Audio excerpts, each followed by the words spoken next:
سلام دوستان، پدیده عجیب و نادر. الان شهرستان رودان هستیم. ما هوا نسبتا ابریه، نه بارندگی، نه مهی، نه آبی، نه چیزی، ولی رنگین کمان تشکیل شده.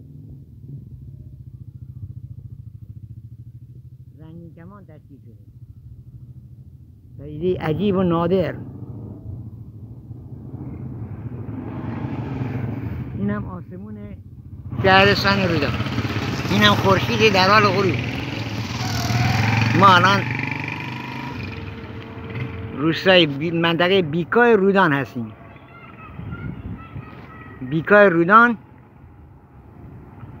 امروز بعد از ظهر شنبه تاریخ 24/8/4. پدیده عجیب و بسیار بسیار نادر.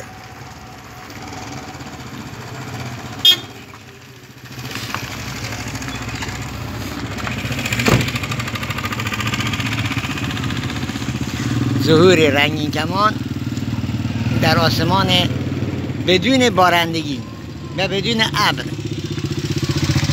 ابری بسیار بسیار مختصر. اینم از فضای آسمان و موجود شهرستان.